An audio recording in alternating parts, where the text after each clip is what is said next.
কি দেখে ভোট দেওয়া উচিত, কি দেখে ভোট দিবেন? আমাদের দেশে মানুষ তো মার্কা দেখে ভোট দেয়, তাই না? ভোট দেওয়ার ক্ষেত্রে আমাদের লক্ষ্য করা উচিত কাকে ভোট দিলে এই লোকটা প্রার্থী হিসেবে যোগ্য এবং সৎ, তাকে ভোট দিলে সৎ এবং যোগ্য প্রার্থীকে ভোট দেওয়া হবে। এটা আপনার বিবেককে আপনি জিজ্ঞাসা করবেন। আপনি যদি সঠিকটা উদ্ধার করার চেষ্টা করেন, এরপর দেখলেন যে না, আপনি আসলে যেটাকে সঠিক মনে করছেন এটা সঠিক হয় নাই, লোকটা রাইট পারসন না, তাহলে আল্লাহর কাছে আপনার দায় নাই। কিন্তু আপনার চেষ্টা করতে হবে যে কয়জন আছে এর মধ্যে সবচেয়ে ভালো যোগ্য মানুষটাকে, সে জিতবে কি জিতবে না এটা আপনার দেখার বিষয় না। আমাদের দেশে বেশিরভাগ মানুষ এই জায়গাটায় এসে ভুল করে, মনে করে যে তারে ভোট দেওয়ার লাভ কি, ভোটগুলো তো নষ্ট হবে। ভোট নষ্ট হয় না। একটা ভালো মানুষ যদি অল্প কয়েকটা ভোটও পায়, তাহলে সে এটার উপর ভিত্তি করে সামনে আর কয়েকটা পাবে, তারপর আবার আরো কয়েকটা পাবে। কিন্তু আপনি যদি ভোট দেওয়ার এই রাস্তাটা বন্ধ করেন, অথবা তাকে সে কম ভোট পাবে এই চিন্তা করে আরেকজনকে ভোট দেন, তাহলে কি হবে?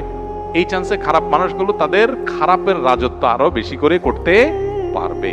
কেউ জিতুক সেটা আপনি চাইতে পারেন, কিন্তু জিতানো আপনার দায়িত্ব না। আল্লাহর কাছে দায়িত্ব হলো, আপনার কাছে মতামত চাওয়া হয়েছে, আপনি মত দেওয়ার সময় সবচেয়ে ভালো উপযুক্ত ব্যক্তির পক্ষে মত আপনি দিবেন, বাস এটা হলো আপনার কাজ। যে লোককে ভোট দিলে আপনার ঈমান, আমল, ইসলামের স্বার্থ, মুসলিম উম্মার স্বার্থ সংরক্ষিত হবে, আপনি বিশ্বাস করেন। যাকে ভোট দিলে দেশের সার্বিক উন্নতি হবে, চুরি ডাকাতি হবে না, দুর্নীতি 2 নম্বরই হবে না, যে কারণে আমাদের দেশ পিছিয়ে আছে। পৃথিবীর বহু দেশের তলানিতে আমরা পড়ে আছি।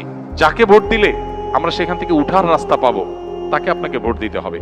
এক্ষেত্রে বায়াসনেসের ঊর্ধ্বে উঠা, এই ক্ষেত্রে আপনার গোষ্ঠীগত, বংশগত, পরিচয়গত, এই সমস্ত বিষয়গুলোর ঊর্ধ্বে উঠা, সামান্য একটু স্বার্থের জন্য, একটু টাকা পয়সার লোভে আমরা আজকাল অনেক সময় ভোট দিয়ে দিই, সেটা যেন না হয়। আল্লাহর কাছে অনেক বড় একটা জবাবদিহিতার জায়গা।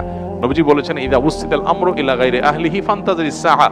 অযোগ্য মানুষকে যখন কোনো জায়গায় বসানো হবে, অপাত্রে যদি মানুষ তার মতামত দেয়, বা কোনো অযোগ্য মানুষকে যদি কোনো যোগ্য মানুষের চেয়ারে বসানো হয়, তাহলে কিয়ামতের অপেক্ষা করবা তোমরা। এটা কিয়ামতের আলামত। এই আলামত এখন চলে আসছে না, আসছে নাই? অতএব আমাদেরকে এখানে দায়িত্বশীলতার পরিচয় দিতে হবে। আল্লাহ বলেছেন, ইন্নাল্লাহা ইয়ামুরুকুম আন তুআদ্দুল আমানাতি ইলা আহলিহা। আল্লাহ তাআলা তোমাদের নির্দেশ করেছেন আমানত যথাস্থানে পৌঁছাও, অপাত্রে যেন আমানত না যায়। আল মুস্তাশারু মু'তামান। একজন মানুষ তার মতামত চাওয়া হলে, পরামর্শ চাওয়া হলে, তখন সে আমানতদার হয়ে যায়, তার কাছে এটা আমানত হয়ে যায়। অনেক বড় একটা ব্যাপার। আমানতের খেয়ানত করলে এর ভয়াবহতা অনেক বেশি, এবং যত অপকর্মের দায় আপনাকে নিতে হবে, বিশেষ করে এই সুযোগ পেয়ে যত অপকর্ম সে করেছে, যদি আপনার ধারণা থাকে যে সে এই টাইপের কাজ করতে পারে, তাহলে সৎ মানুষ, নেককার মানুষ, দ্বীন, উম্মাহ, ইসলাম এবং দেশের সার্বিক কল্যাণ বিবেচনা আপনাকে করতেই হবে।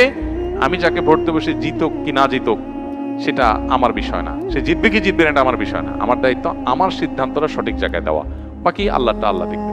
আল্লাহ যদি তারে সুযোগ না দেন, সেটা আমাদের অযোগ্যতার কারণে আল্লাহ দেন না, কিন্তু আমার দায়িত্ব আমি সঠিকভাবে পালন করতে হবে। আল্লাহ আমাদেরকে